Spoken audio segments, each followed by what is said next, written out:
Hello students, कंटिन्युटीमध्ये आपण exercise 8.1 मध्ये question number 3 आणि 4 हे त्यावेळेस आपण सोडून दिलेले होते. ॲक्च्युली फार अवघड क्वेश्चन्स नाही आहेत, पण ते मात्र MCQs करतात तो टाईप महत्त्वाचा आहे. त्यामुळं आता मी जे दोन्ही क्वेश्चन दाखवेन ह्याचे जे रिझल्ट्स असतात ना ते तुम्हाला इतर वेळेला वापरायचे असतात. म्हणजे डायरेक्ट त्याचा आन्सर लिहायचं. लेंथ मोठी असते प्रॉब्लेमला, म्हणून हे क्वेश्चन बघून झाल्यानंतर मग तुम्ही ठरवायचं की बाबा स्टेप फंक्शन कुठं कुठं डिसकंटिन्युअस असतं किंवा मॉड्युलस फंक्शन कशा प्रकारे सगळीकडे कंटिन्युअस असतं हे तुम्हाला या दोन क्वेश्चनमधनं कळणार आहे. सगळ्यात पहिल्यांदा फंक्शन काय दिलं बघा. fx equal question number 3 fx equal step function of x on the interval -3 to 2. त्या इंटरवलकडे पण नीट पहा. तुम्हाला x करता -3 ही व्हॅल्यू घ्यायची नाहीये, 2 ही व्हॅल्यू घ्यायची नाहीये, पण मधल्या सगळ्या तुम्हाला व्हॅल्यूज घ्यायच्या. हे ते तुम्हाला दिलेलं त्याने इंटरवल. आता तुम्हाला आधी स्टेप फंक्शन ऑफ एक्स आधी अर्थ कळला पाहिजे. मी मागे एकदा लिमिट्स मध्ये तुम्हाला हा सांगितलाय. आता उदाहरणार्थ बघा, स्टेप फंक्शन ऑफ 3.2 याचा अर्थ काय असतो तर 3 असतो. म्हणजे जेव्हा 3.2 हा नंबर आहे तो नंबर लाईनवर 3 आणि 4 च्या दरम्यान असतो. बघा, या दरम्यान कुठेतरी 3.2 असतो. म्हणजे ज्यावेळी तुमचा एक्स इथं कुठं असेल त्यावेळी याच्यापेक्षा मोठा नसलेला इंटिजर सांगायचा. म्हणजे स्टेप फंक्शन ऑफ 3.2 चा आन्सर काय सांगायचं 3 सांगायचं. हे आपण मागे तुम्हाला मी सांगितलेलं आहे. याचा वापर करत आता -3 to 2 म्हणजे आता नंबर लाईन पहिल्यांदा साईडला काढून ठेवायची. बघा, -3 to 2 या दरम्यान ज्यावेळी तुमचं फंक्शन असेल तेव्हा बघा लक्ष द्या.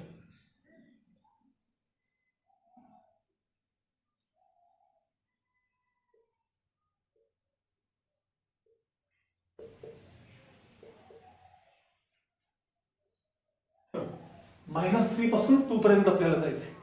तर त्यामध्ये असा एक एक पार्ट बघायचा. या दरम्यान असेल तर काय, एक्स या दरम्यान असेल तर काय, एक्स या दरम्यान असेल तर काय, एक्स इथं असेल तर काय, एक्स इथं असेल. असं हे फंक्शन तुम्हाला पहिल्यांदा मॉडिफाय करून घ्यायचं आणि मग कंटिन्युटीला सुरुवात करायची असते. तसं म्हटलं तर खूप लेंथ मोठी आहे प्रॉब्लेम, पण सगळाच पार्ट कंटिन्यू करायचा नाही. सिमिलरली म्हणून काही गोष्टी त्यातल्या सोडून द्यायच्या. आता उदाहरणार्थ बघा, आता मी फंक्शन कसं करतो बघा. fx equals step function of x. आता जेव्हा तुमचा x -3 to 2 या दरम्यान असेल, x जेव्हा तुमचा -3 to 2 या दरम्यान असेल तेव्हा तुम्ही त्या फंक्शनचा आन्सर काय घेणार तर fx इक्वल्स -3 इफ किंवा फॉर काही म्हणलं तरी चालतं x बिलॉंग्स टू -3 to -2 या दरम्यान असेल. -3 to -2 या दरम्यान असेल.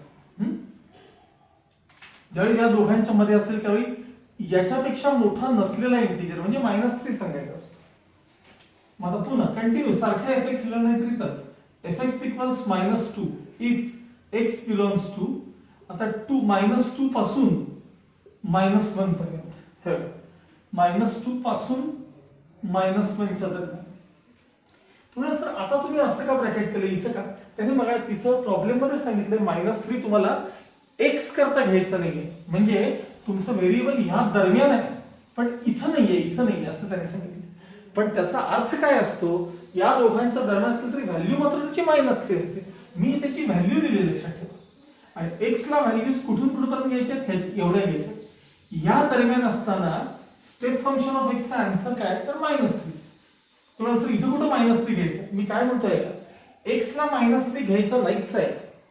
स्टेप फंक्शनचा मुळात अर्थ असा आहे, ज्यावेळी तुमचा एक्स ह्या दोघांच्या दरम्यान असेल बघा, एक्स जेव्हा -3 आणि -2 यांच्या दरम्यान कुठेही जरी असेल त्यावेळी त्या स्टेप फंक्शनचा आन्सर काय द्यायचं, याच्यापेक्षा मोठा नसलेला इंटिजर म्हणजे -3 सांगायचं असतं. हे आन्सर -3 सांगितलं. एक्स ला व्हॅल्यू दिसून इथपर्यंत. आता एक्स ला -2 घ्यायची की नाही, अरे घ्यायची आहे. कारण बघा तुम्हाला काय म्हणलंय, -3 घ्यायची नाहीये, -3 घ्यायची नाहीये.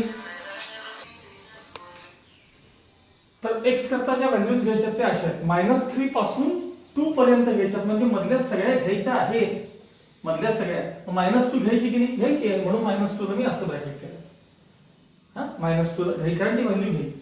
आता जेव्हा -2 आणि -1 च्या दरम्यान एक्स असेल या दरम्यान त्यावेळी त्या स्टेप फंक्शनचा आन्सर काय द्यायचं, स्टेप फंक्शन ऑफ एक्सचा आन्सर याच्यापेक्षा मोठा नसलेला इंटिजर म्हणजे -2 लिहायचं. म्हणून त्याचा आन्सर -2.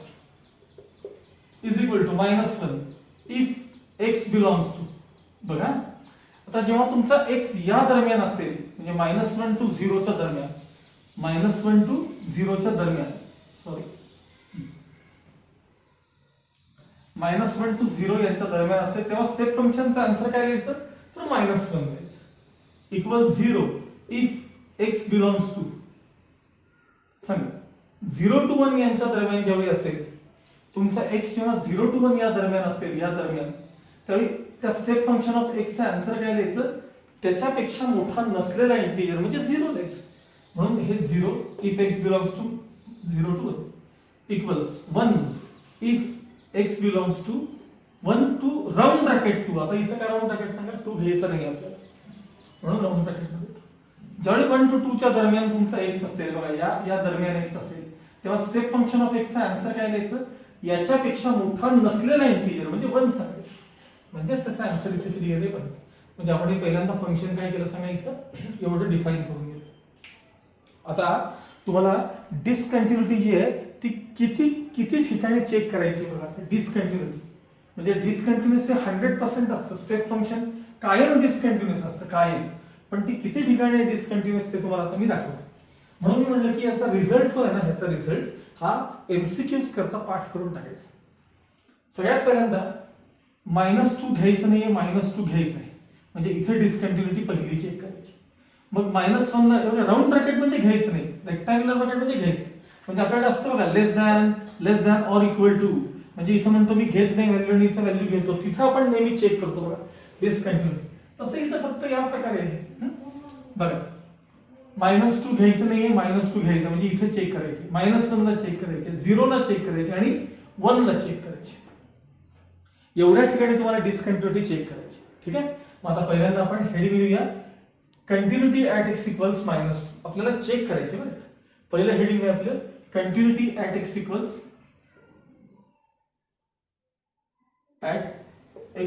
-2. ठीक आहे, मग limit as x tends to -2 of fx, आपण याची value x tends to -2 minus left hand side approach होऊया. मला सांगा -2 कडे जाताना तुम्हाला हा लेफ्ट हँड साइड अप्रोच आहे, कारण -3 पासून -2 पर्यंत जायचं. पण त्यावेळी त्या फंक्शनचा आन्सर काय घ्यायचा आपल्याला, 3 घ्यायचं, म्हणजे limit as x tends to -2 minus, सांगा fx ला काय घ्यायचं तिथं -3 घ्यायचं. मग मला सांगा x टेंड्स टू -2 आहे आणि नुसता कॉन्स्टंट आहे, तर कॉन्स्टंटचं लिमिट नेहमी काय असतं, कॉन्स्टंटच असतं, म्हणजे -3 त्याची लिमिटिंग व्हॅल्यू आहे. लेफ्ट हँड साइड अप्रोच, आता इथंच right hand side approach, limit as x tends to -2 plus of fx equals limit as x tends to -2 plus, सांगा -2 पेक्षा मोठ्या व्हॅल्यूज घेऊन, हे बघा इथे बघा -2 पेक्षा मोठ्या व्हॅल्यूज, -2 to -1 कळतं का बघा, -2 इथं असतात, -1 तिकडे असतात, म्हणजे -2 पेक्षा मोठ्या व्हॅल्यूज घेतले असतात बघा. नंबर लाईनवर -2 इथं असतो, -1 इथं असतो. -2 to -1 मध्ये यापेक्षा मोठ्या व्हॅल्यूज घेतल्या जातात. त्यामुळे ते फंक्शनचा आन्सर काय घेणार सांगा, -2 घेणार. चला कॉन्स्टंटचं लिमिट काय, सेम कॉन्स्टंट म्हणजे -2. कुठे डिनॉमिनेटर 0 होत नाही, काही नाही, फक्त हे बघत राहायचं. मग आता सांगा तुम्हाला -2 ला काय मिळालं, फंक्शन कंटिन्युअस मिळालं का discontinuous. Left hand side approach -3, right hand side approach -2. Since limit as x tends to -2 minus of fx not equals limit as x tends to -2 plus of fx, fx is discontinuous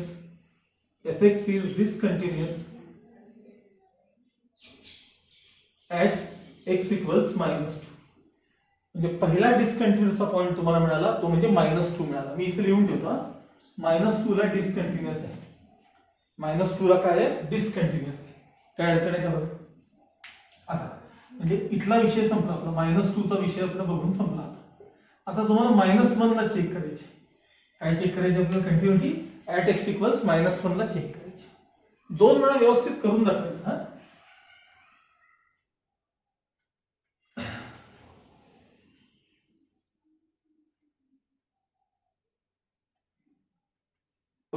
आता पुढचं heading continuity at x equals -1. परत तिथं left hand side right hand side दोन्ही approach बघायचे. Limit as x tends to -1 minus of f x equals limit as x tends to -1 minus सांगा -1 पेक्षा लहान values घेत -1 पर्यंत यायचं. इथे आहे -2 पासून -1 पर्यंत म्हणजे लेस दॅन -1 व्हॅल्यूज घेतल्या जातात. पण त्यावेळी फंक्शन काय घ्यायचं आपल्याला तर -2 घ्यायचं. हे कळलं पाहिजे रे. एक्स टेन्स टू -1 मायनसचा अर्थ काय बघा. नंबर लाईन सारखी नंबर लाईन बघायची बघा. इथं -2 आहे. एक्स टेन्स टू -1 म्हणजे तिकडे चाललोय आपण. म्हणजे -2 टू -1 च्या दरम्यानच ना हे काय. तर त्याला फंक्शन आहे -2. सारखं नंबर लाईन काढायची याच्यासाठी लक्षात ठेवा. मग आता सांगा काय सांगा कॉन्स्टंटचं लिमिट काय असतं. सेम कॉन्स्टंट म्हणजे -2. आता right hand side approach limit as x tends to -1 plus of f x equals limit as x tends to -1 plus सांगा -1 पेक्षा मोठ्या व्हॅल्यूज घेऊन -1. हे बघा इथे आहे बघा -1 पेक्षा मोठ्या व्हॅल्यूज 0 to 1 -1. हे बघा नंबर लाईन वर इथं -1 असतात इथं 0 असतात. या व्हॅल्यूज -1 पेक्षा मोठ्या आहेत की नाही सांगा. ह्या म्हणजे तो राईट हँड साइड अप्रोच झाला. त्याला फंक्शन घ्यायचं आपल्याला -1 घ्यायचं आणि कॉन्स्टंटचं लिमिट सेम कॉन्स्टंट काही बदलत नाही. हा जो असेल तो कॉन्स्टंट. म्हणजे पुन्हा एकदा left hand side approach -2 right hand side approach -1 since limit as x tends to -1 minus of f x not equals limit as x tends to -1 plus of fx, comma fx is discontinuous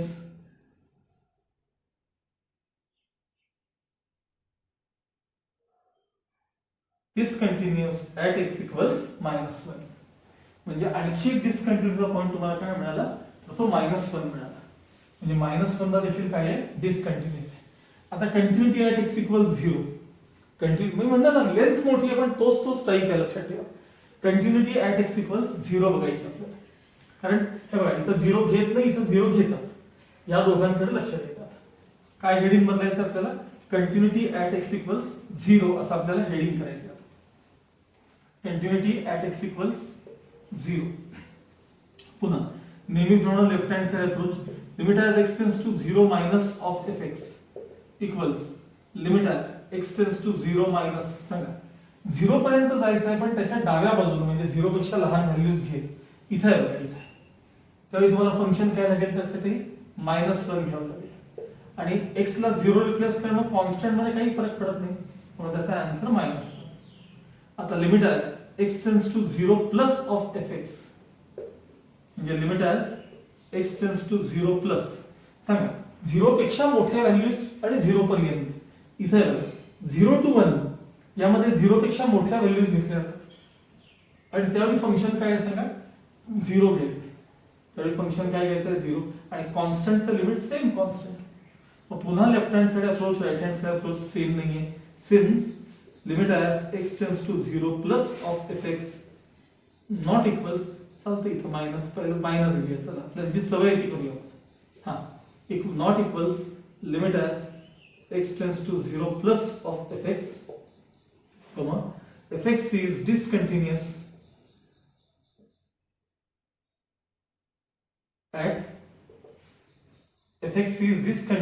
at x equals 0. म्हणजे तुम्हाला x equals 0 ला देखील काय मिळालं सांगा discontinuity मिळाली. म्हणजे x equals 0 ला देखील डिस्कंटिन्युअस. x equals 0 ला काय आहे डिस्कंटिन्युअस. आता असं शेवटचं सेम हाच प्रकार आहे तो तुम्ही स्वतः करायचा. स्वतः कंटिन्युटी ॲट एक्स इक्वल्स काय म्हणायचं 1. मी याच्यात चेंजेस करून दाखवतोय बघा. कंटिन्युटी ॲट एक्स इक्वल्स 1 इथं 1 ला ब्रेक झालेली दिसते. सांगा limit as x tends to 1 minus of f x म्हणजे left hand side approach equals limit as x tends to 1 minus. सांगा आता मला सांगा ज्यावेळी तुम्ही 0 एक्स टेन्स टू 1 मायनस म्हणजे 1 पेक्षा लहान व्हॅल्यूज घेत तुम्ही 1 पर्यंत पोहोचता. इथे आहे 0 to 1 म्हणजे 1 पेक्षा लहान व्हॅल्यूज घेतल्या जातात. त्यावेळी फंक्शनला काय घ्यायचं आपल्याला 0 घ्यायचं म्हणजे त्याची लिमिटिंग व्हॅल्यू पुन्हा किती आली 0. आता आपण राईट हँड साइड अप्रोच बघायचं. Limit as x tends to 1 plus of f x limit as x tends to 1 plus of f x. सांगा एक पेक्षा मोठ्या व्हॅल्यूज इथे आहेत बघा, 1 ते 2 म्हणजे एक पेक्षा मोठ्या व्हॅल्यूज, तर फंक्शन काय घ्यायचं आपल्याला 1 घ्यायचं आहे. तर मग लिमिटिंग व्हॅल्यू देखील काय येणार आहे, सेम नंबर तो 1. पुन्हा limit as x tends to 1 minus of f x not equals limit as x tends to 1 plus of f x. F x is discontinuous at x equals 1. म्हणजे at x equals 1 सुद्धा काय आहे, discontinuous आहे. म्हणजे थोडक्यात -3 to 2 या interval मध्ये, -3 to 2 या इंटरवल मध्ये तुम्हाला ते फंक्शन कुठे कुठे डिसकंटिन्युअस मिळालं बघा. Last line, therefore fx equals step function of x is discontinuous at the points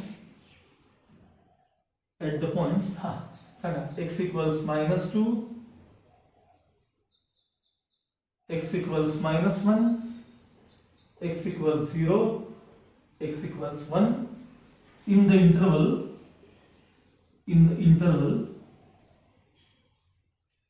-3 to 2 या इंटरवल मध्ये या 4 ठिकाणी तुम्हाला काय मिळालं, ते फंक्शन डिसकंटिन्युअस मिळालं. आता हा जो तुमचा प्रॉब्लेम सोडवून झाला की नाही, याच्या आधारे तुम्हाला एमसीक्यू जेव्हा तुम्ही सोडवायला जाता तेव्हा काय लक्षात ठेवायचं बघा. हे काही करत बसायचं नाही, हे काही करायचं नाही. आत्ता सांगा मला -3 पासून 2 मिनिटं बोर्ड वर करतो मी.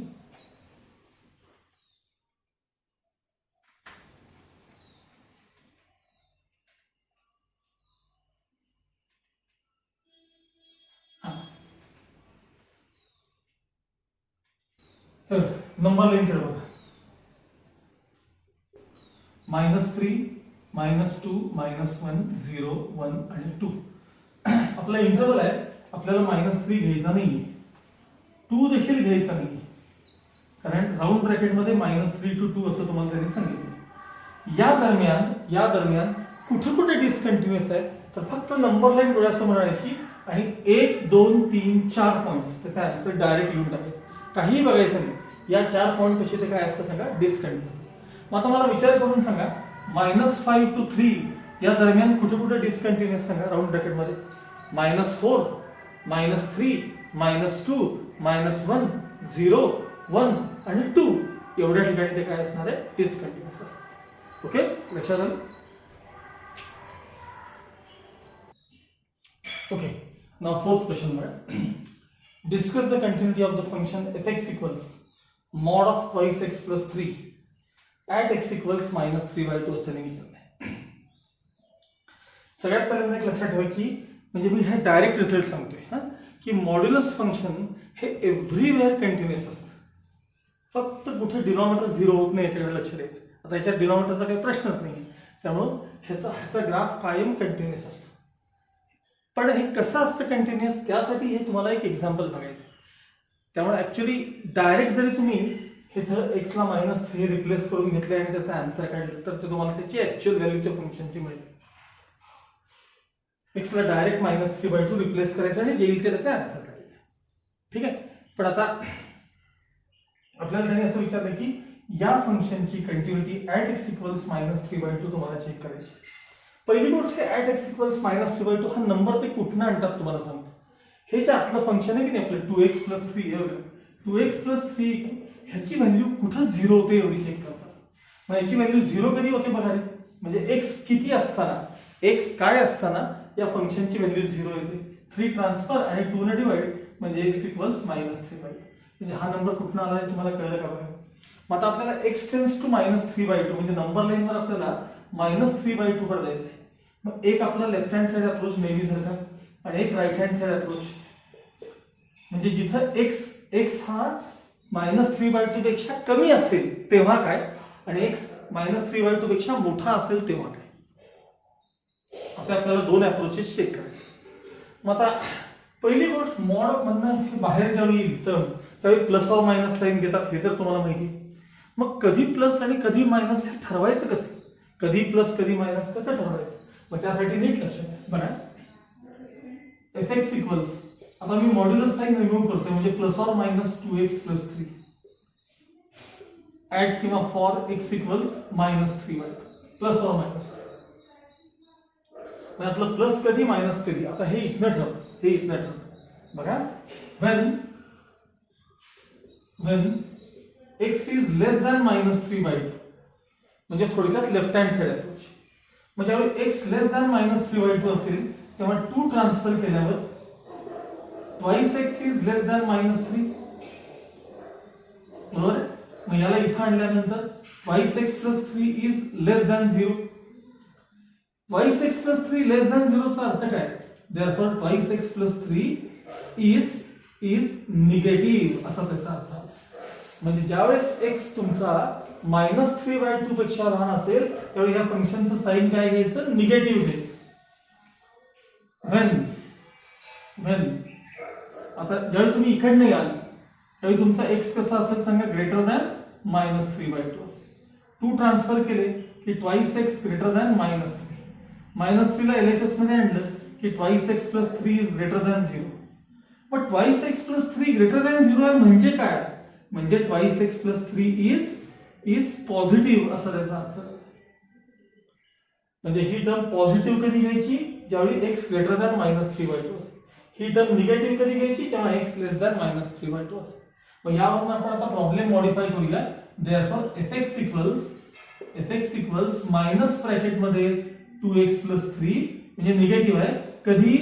If x is less than -3/2 and fx equals positive 2x/3 if x is greater than -3/2. if x is greater than -3/2. हे एकदा निगेटिव्ह, हे एकदा पॉझिटिव्ह असे आपण त्याचे दोन वेगवेगळे पार्ट्स करून घेतले. ओके, मग आता मी थोडा बोर्ड रब करतो आणि तिकडे कंटिन्यू करतो. Okay, now let's continue. आता हा प्रॉब्लेम तुमचा इथे लक्षात येईल. मॉड्युलस साइन मध्ये आपण त्याला बाहेर काढलं, दोन्ही साइन घेतले. आता आपण पहिल्यांदा या फंक्शनचं लेफ्ट हँड साइड अप्रोच बघूया. बघा, लिमिट आहे x tends to -3/2 minus of fx. हे साइन अप्रोच सांगतं आणि हे ऍक्च्युअल मायनस साइन. लिमिट आहे x टेंड्स टू -3/2 मायनस काय घ्यायचं? काय फंक्शन लेफ्ट हँड साइडला हे फंक्शन घ्यायचं. काय घ्यायचं? मायनस ब्रॅकेट मध्ये 2x + 3 मायनस ब्रॅकेट मध्ये 2x + 3. आता कुठे डिनॉमिनेटर 0 होत नाहीये, सरळ सरळ x ला -3/2 रिप्लेस करा. म्हणजे मायनस पुन्हा 2 इंटू ब्रॅकेट, हे साइन हे मायनस आहे ना, हे साइन बाहेर घेतला. 2 इंटू ब्रॅकेट x ची व्हॅल्यू किती? -3/2 आणि +3 आले. 2 कॅन्सल, -3 + 3 0. आता 0 ला काही साइन नसतं त्यामुळे फायनल आन्सर 0. म्हणजे तुमचा लेफ्ट हँड साइड अप्रोच काय आला? तर limit as x tends to -3/2 minus of fx चा आन्सर काय आला? 0. थोडक्यात लेफ्ट हँड साइड अप्रोच तुमचा काय आला? 0 आला. आता राइट हँड साइड अप्रोच बघूया. Limit as x tends to -3/2 plus of fx equals limit as x tends to -3/2 plus सांगा. राइट हँड साइड करता हा अप्रोच आहे. ट्वाइस x प्लस हे फंक्शन आहे. Twice x + 3 positive twice x + 3. x ला -3/2 replace करा. -3/2 + 3 2 cancel, -3 + 3 म्हणजे 0. म्हणजे तुमचा राइट हँड साइड अप्रोच देखील काय आला सांगा? Limit as x tends to -3/2 plus of fx चा आन्सर देखील काय आलं? 0 आलं. म्हणजे left hand side approach 0, right hand side approach देखील 0 आहे. बघा, हा लेफ्ट हँड साइड अप्रोच, याची व्हॅल्यू 0, ही पण व्हॅल्यू 0. तर इथं लिहितो मी since limit as x tends to -3/2 minus of fx is equal to limit as x tends to -3/2 plus of fx. दोन्ही अप्रोचेस सेम आहे. Therefore fx is continuous at x equals -3/2. त्यामुळे लक्षात ठेवायचं की मॉड्युलस फंक्शन जे आहे ते नेहमी कंटिन्युअस असतं, त्याचा ग्राफ कधीही डिसकंटिन्युअस असत नाही. ठीक आहे, मग याचा वापर आपण नेक्स्ट प्रॉब्लेम मध्ये डायरेक्ट करतो. म्हणजे हे सगळे एवढं चेक करत बसावं लागत नाही. तर मॉड्युलस फंक्शन मध्ये आले ना, x ला नंबर जो काय तो डायरेक्ट रिप्लेस करायचा. स्टेप फंक्शन मध्ये आल्यावर मात्र त्या प्रत्येक इंटिजरला काय असतं ते डिसकंटिन्युअस असतं. प्रत्येक इंटिजर स्टेप फंक्शन प्रत्येक इंटिजरला काय असतं ते डिसकंटिन्युअस असतं. ओके, इथे तुमचा एक्सरसाइज 8.1 संपला. आता याच्यानंतर आपण पाहणार आहोत मिसलेनियस एक्सरसाइज. ठीक आहे, सगळ्याचा सगळ्या 8.1 एकदा पुन्हा रिवाइज करून घ्या, कारण मी पुन्हा पुन्हा सांगतोय कंटिन्युटी लिहायला खूप अवघड असतं. डायरेक्ट सोडवायला सोपं आहे, पण लिहायला मात्र अवघड असतं. ठीक आहे.